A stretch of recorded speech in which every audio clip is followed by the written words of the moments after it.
It was in the afternoon, about in the late afternoon, almost getting dark, and they caught me when I was leaving my business.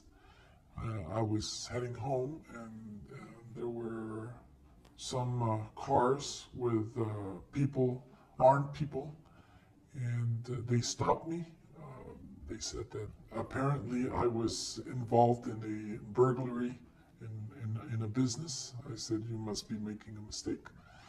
But as a citizen trying to obey, I stopped and I followed all their directions.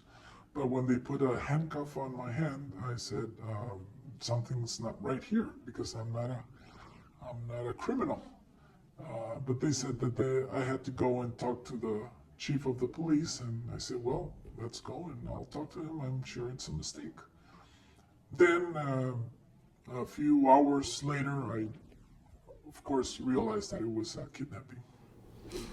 You said that first week was rough.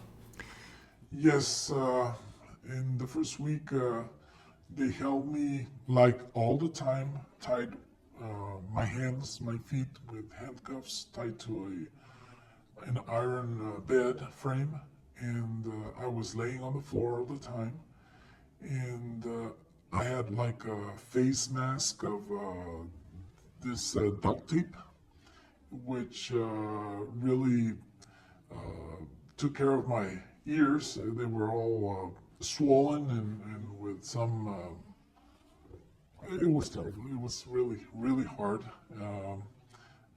My eyes, they were infected, and I was screaming to them on the first week to let me take a bath. Finally, they decided to let me, and I took a bath. But I don't know if it was a present or something because of me taking a bath, and that day and at night they put a piece of cloth in my mouth.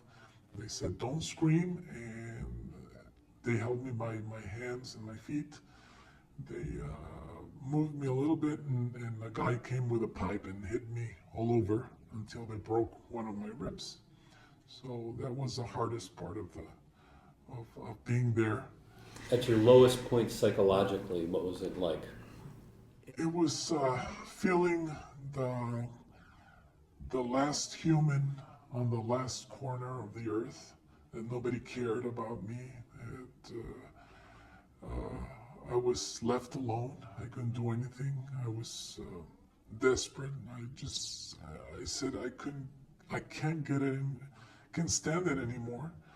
I just want to die. I asked them to put the gun in my head and just blow me, and that was gonna get rid of all the suffering.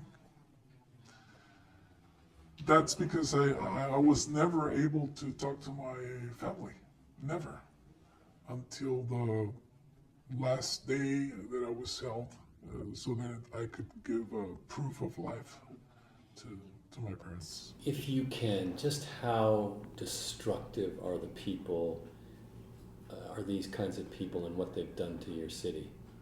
They just want money, they just want vengeance, they just want things getting done quickly, easily, easy money.